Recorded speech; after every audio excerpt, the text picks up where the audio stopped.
Soul of Christ, sanctify me, God.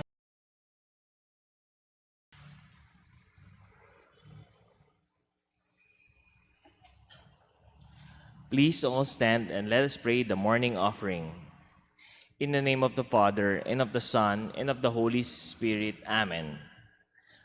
O Jesus, through the Immaculate Heart of Mary and the faithful heart of Joseph, I offer you my prayers, works, joys, and sufferings of this day, in union with the holy sacrifice of the Mass throughout the world. I offer them for the intentions of your Sacred Heart, the salvation of souls, reparation for sin, the reunion of all Christians. I offer them for the intentions of our bishop and all the clergy, and in particular for the intentions of the Holy Father for the month of April. For the role of women, let us pray that the dignity and worth of women be recognized in every culture, and for an end to the discrimination they face in various parts of the world. Amen. We apply to your patronage, O Holy Mother of God. Despise not our petition and our necessities, but deliver us always from all dangers, O glorious and blessed Virgin. Amen. In the name of the Father, and of the Son, and of the Holy Spirit. Amen. Please be seated for a while.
Good morning, brothers and sisters. Welcome to your Eucharistic celebration. Today is Wednesday of the third week of Easter. Please all stand.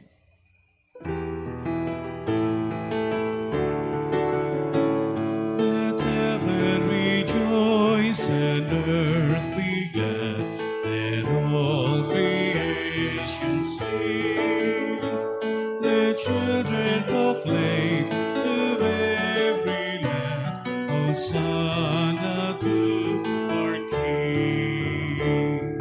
Sound the trumpet into the night, the day of the Lord is near. Make his people lift your voice, proclaim it to the world. Let heaven rejoice and earth be glad, let all creation sing.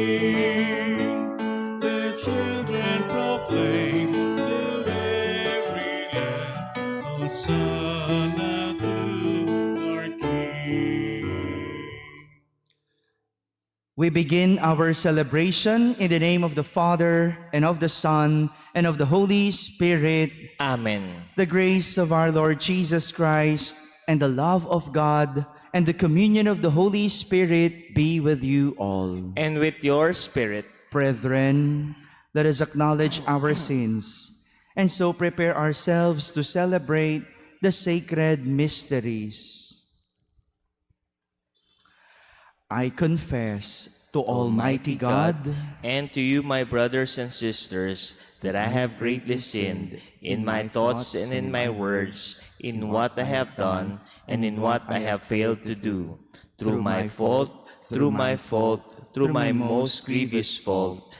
Therefore I ask Blessed Mary, ever Virgin, all the angels and saints, and you, my brothers and sisters, to pray for me to the Lord our God.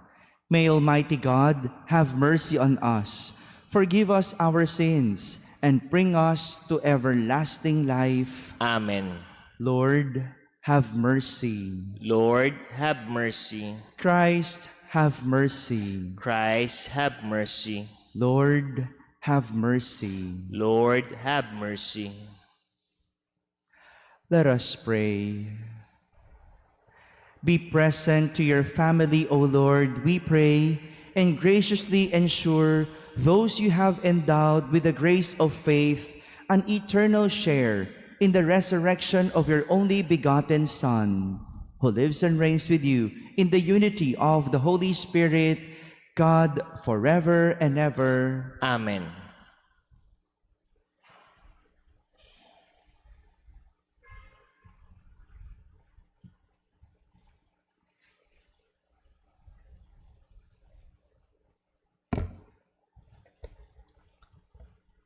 A reading from the Acts of the Apostles.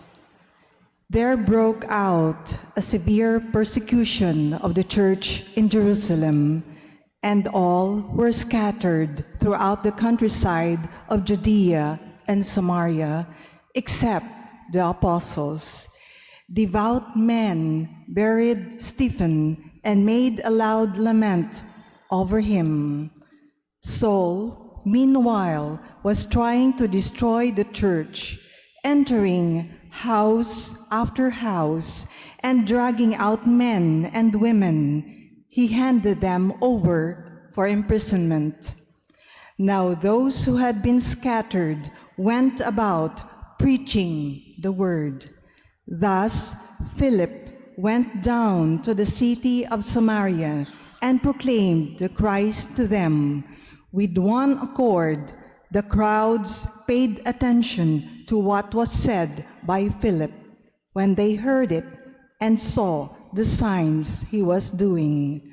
For unclean spirits, crying out in a loud voice, came out of many possessed people, and many paralyzed and crippled people were cured. There was a great joy in that city. The word of the Lord. Thanks be to God. Let all the earth cry out to God with joy. Let all the earth cry out to God with joy. Shout joyfully to God, all the earth. Sing praise to the glory of his name. Proclaim his glorious praise. Say to God, how tremendous are your deeds. Let all the earth cry out to God with joy. Let all the earth worship and sing praise to you. Sing praise to your name. Come and see the works of God, his tremendous deeds among the children of Adam. Let all the earth cry out to God with joy. He has changed the sea into dry land. Through the river they passed on foot. Therefore, let us rejoice in him. He rules by his might forever. Let all the earth cry out to God with joy. Please all stand to honor the Holy Gospel.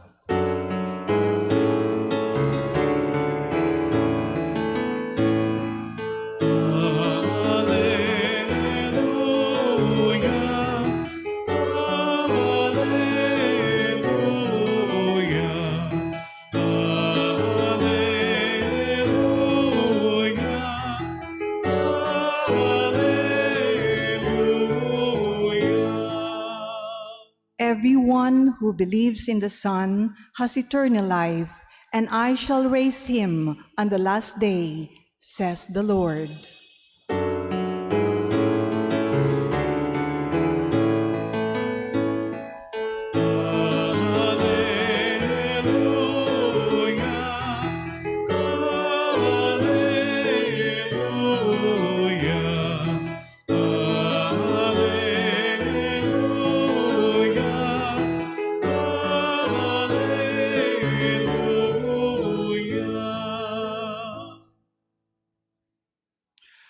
The Lord be with you. And with your spirit. A reading from the Holy Gospel according to Saint John. Glory to you, O Lord.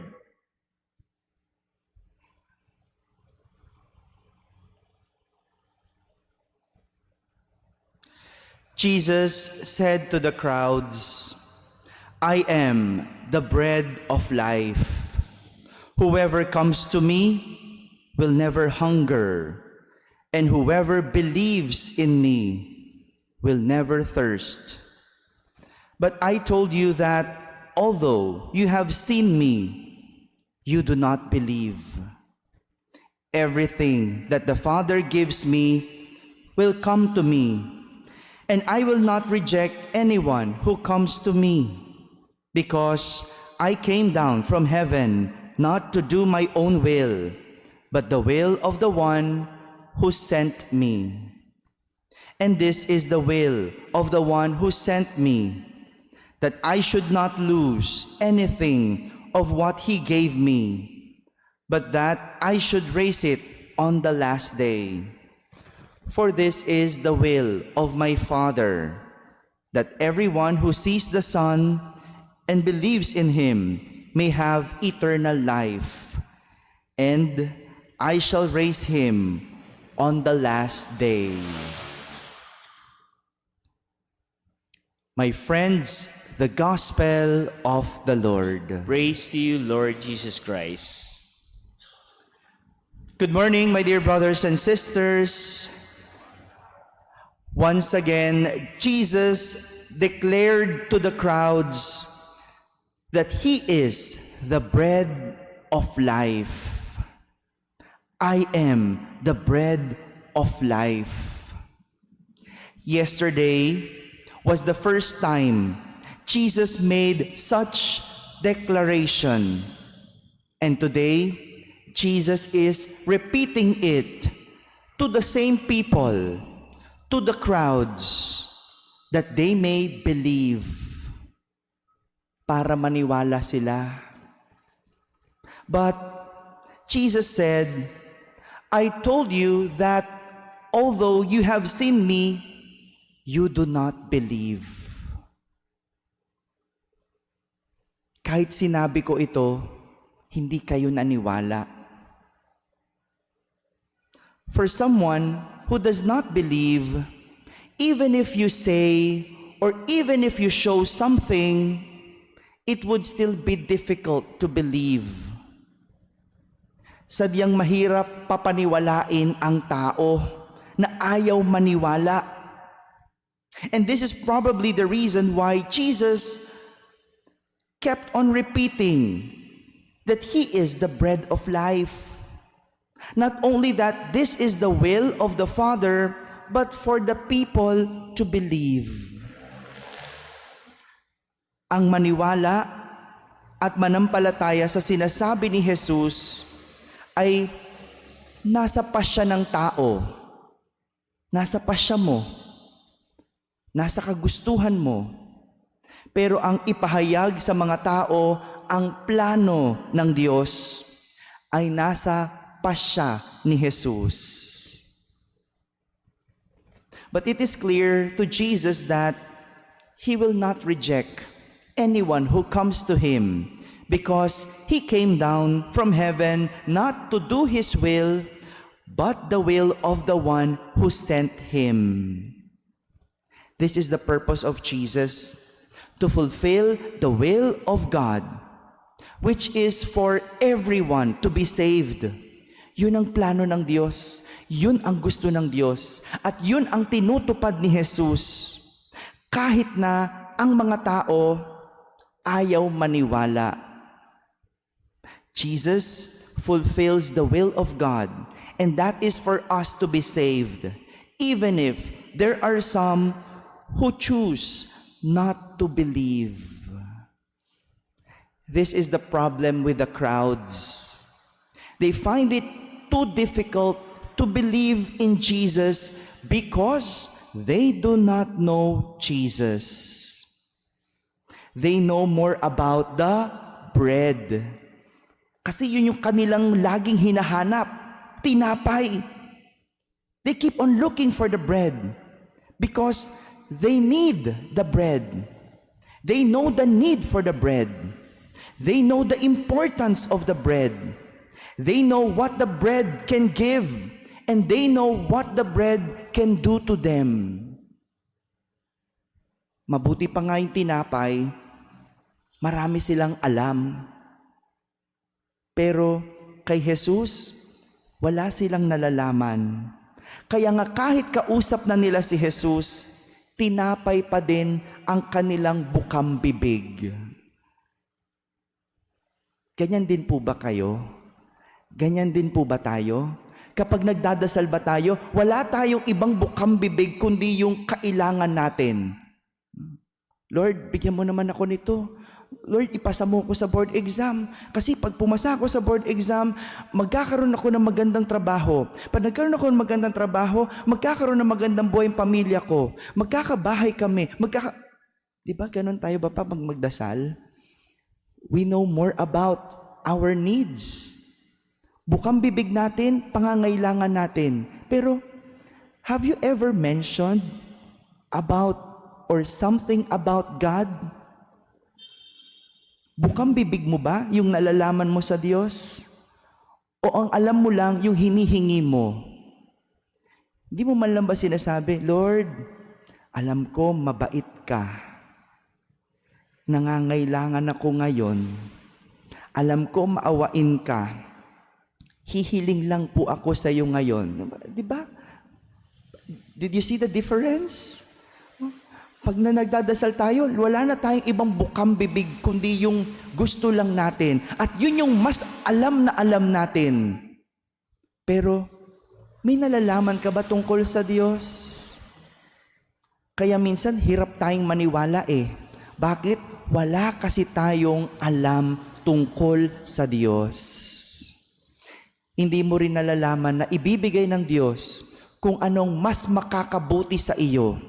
Ang alam mo lang kung ano ang makakabuti sa iyo. Wala tayong nalalaman sa Diyos, kaya hirap tayong maniwala sa Diyos. Kaya naman si Felipe sa ating unang pagbasa, wala siyang ibang bukang bibig kundi si Jesus. Kaya nga, ganun na lang kung mangaral itong si Felipe. Pumupunta pa sa iba't ibang lugar para lang ipangaral ang pananampalataya kay Jesus. Na siya namang pinakikinggan ng marami. Pag yung taong maraming alam sa isang bagay, pakikinggan mo talaga. Kasi alam mo ramdam mo yung taong nagdudunong-dunungan sa taong marunong talaga. Ramdam mo yung taong nag-aalam-alaman sa taong may alam talaga. At si Felipe, marami siyang alam tungkol kay Jesus. Dahil alagad siya ni Jesus. He had an experience of Jesus. Marami siyang karanasan tungkol kay Jesus. Kaya naman, wala siyang ibang bukang bibig, kundi ang mga bagay na tungkol kay Jesus. Kilala ni Felipe si Jesus. Kilala niya kung ano ang magagawa at mabibigay ni Jesus. Kaya naman, maraming nagawa si Jesus sa kanyang buhay. Nagkabuhay ang buhay ni Felipe. My dear brothers and sisters, we can only believe in Jesus if we know Him. And we can only know Jesus if we accept Him into our lives. And once we have accepted Him in our lives, then He can give life to our lives. Amen.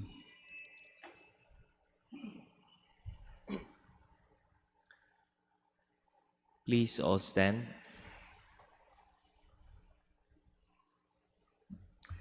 Let us pray that the gift of the bread of life may bear fruit in the service of the least and promotion of communion, peace, and solidarity.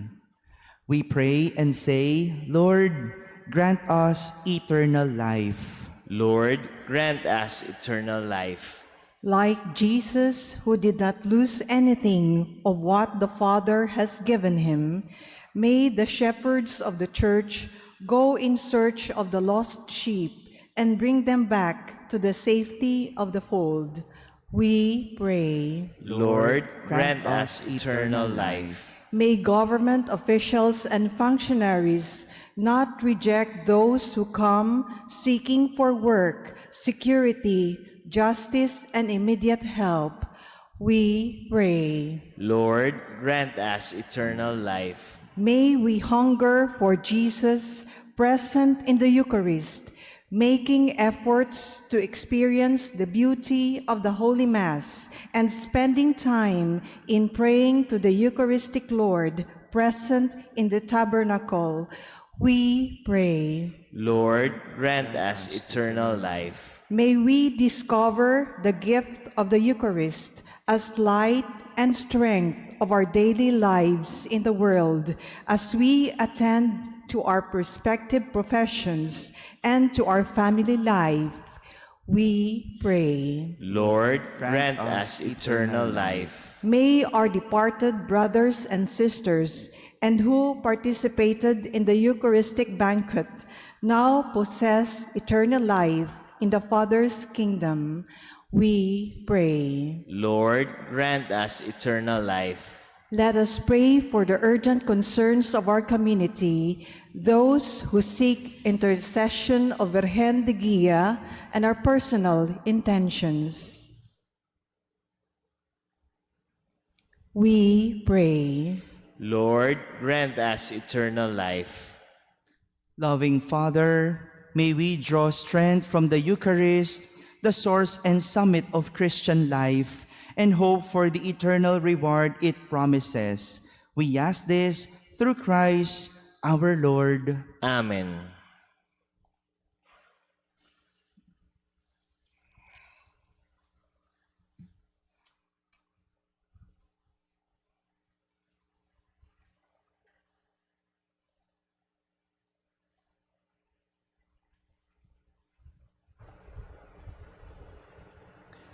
Blessed are you, Lord, God of all creation, for through goodness we have received the bread we offer you, fruit of the earth and work of human hands. It will become for us the bread of life. Blessed be God forever.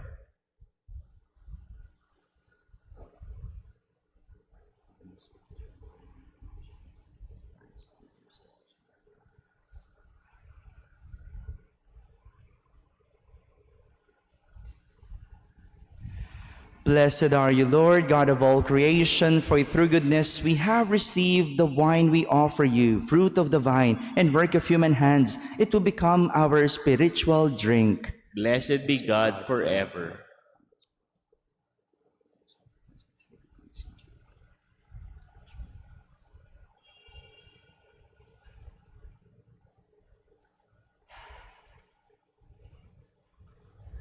Please all stand. Pray, brethren, that my sacrifice and yours may be acceptable to God, the Almighty Father. May the Lord accept the sacrifice at your hands for the praise and the glory of his name, for our good and the good of all his holy church. Grant, we pray, O Lord, that we may always find delight in these paschal mysteries, so that the renewal constantly at work within us may be the cause of our unending joy. Through Christ our Lord. Amen. The Lord be with you. And with your spirit, Lift up your hearts. we lift them up to the Lord. Let us give thanks to the Lord our God. It is right and just. It is truly right and just, our duty and our salvation, at all times to acclaim you, O Lord, but in this time above all, to laud you yet more gloriously, when Christ our Passover has been sacrificed. Through him, the children of light rise to eternal life, and the halls of the heavenly kingdom are thrown open to the faithful. For his death is our ransom from death, and in his rising the life of all has risen. Therefore, overcome with paschal joy, every land, every people exalts in your praise, and even the heavenly powers with the angelic hosts sing together the unending hymn of your glory. as they acclaim. Holy, holy, holy Lord God of hosts, heaven and earth are full of your glory. Hosanna in the highest. Blessed is he who comes in the name of the Lord. Hosanna in the highest.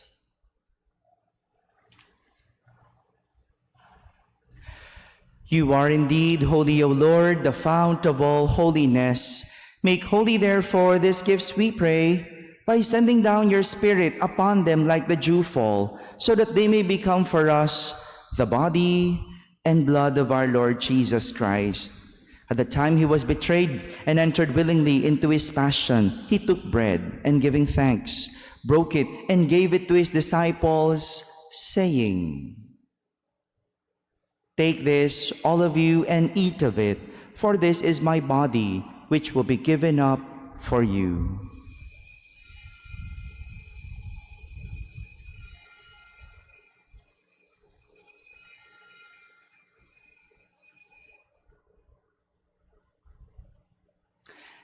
In a similar way, when supper was ended, he took the chalice, and once more giving thanks, he gave it to his disciples, saying,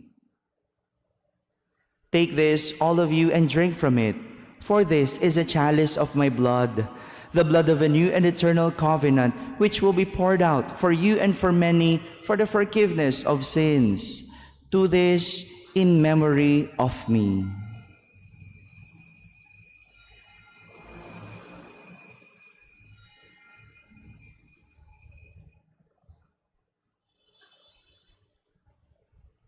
The mystery of faith. Save us, Savior of the world, for by your cross and resurrection you have set us free. Therefore, as we celebrate the memorial of his death and resurrection, we offer you, Lord, the bread of life and the chalice of salvation, giving thanks that you have held us worthy to be in your presence and minister to you.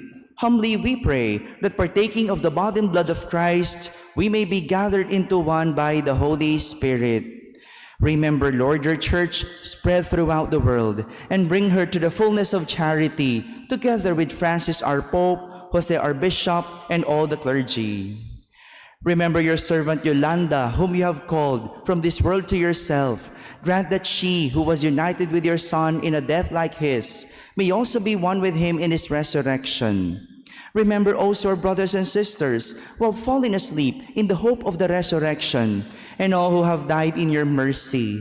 Welcome them into the light of your face. Have mercy on us all, we pray, that with the Blessed Virgin Mary, Mother of God, with Blessed Joseph, her spouse, with the blessed apostles, and all the saints who have pleased you throughout the ages, we may merit to be co-heirs to eternal life, and may praise and glorify you through your Son, Jesus Christ. Through him, and with him, and in him, O God, Almighty Father, in the unity of the Holy Spirit, all glory and honor is yours forever and ever. Amen, amen, amen. Amen, alleluia.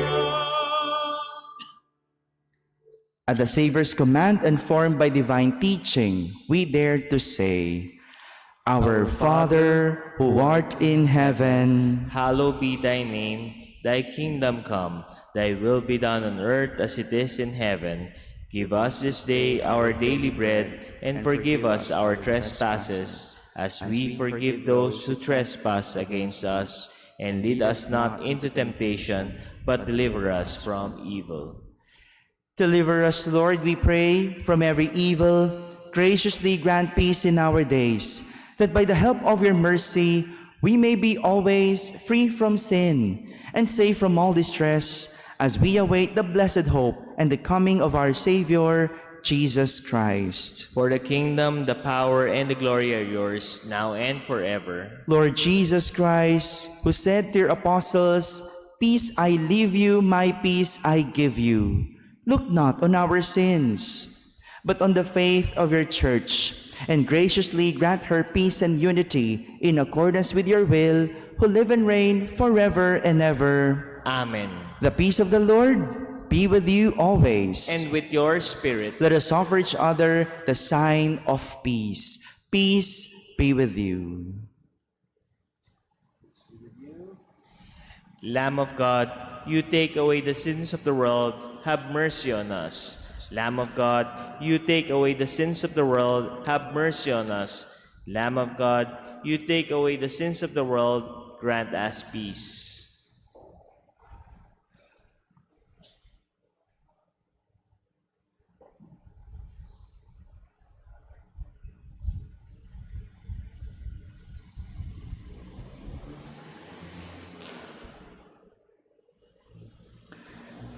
Behold the Lamb of God. Behold him who takes away the sins of the world.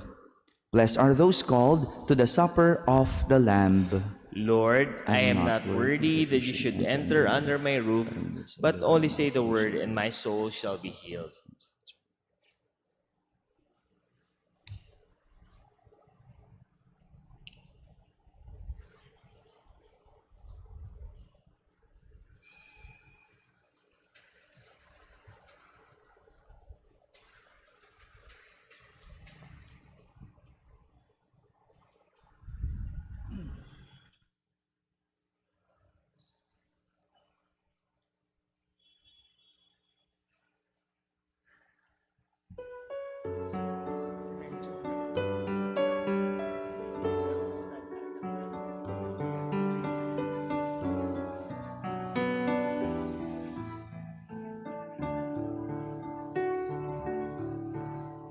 Ikaw, Jesus, ang tinapay ng buhay pinaspasan, inatid, inialay.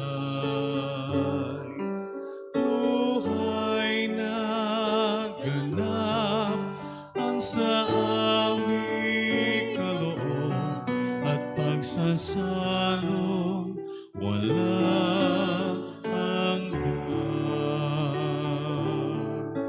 Basbasan ang buhay naming handog, naway matulad sa pag-aalay mo. Buhay na laan ng lubos sa mundo, sa pag-ibig ay kapos. Ikaw, Jesus, ang tinapay ng buhay minaspasan, inatid, inialay. Buhay na ganap ang sa aming kaloob at pagsasalong walang hanggan. Buhay na ganap at pagsasalong walang hanggan.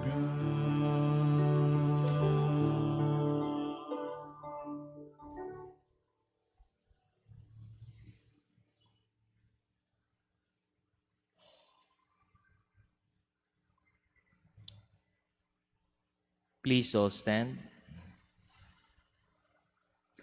Let us pray. Hear, O Lord, our prayers, that this most holy exchange by which you have redeemed us may bring your help in this present life and ensure for us eternal gladness. Through Christ our Lord. Amen. The Lord be with you. And with your spirit. And may Almighty God bless you all, the Father, and the Son, and the Holy Spirit. Amen. Our celebration has ended. Go in peace to love and serve our Lord. Thanks be to God.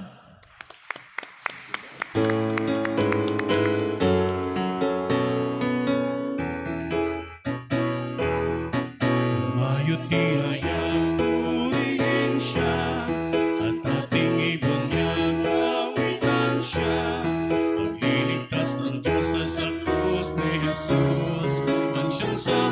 Lord.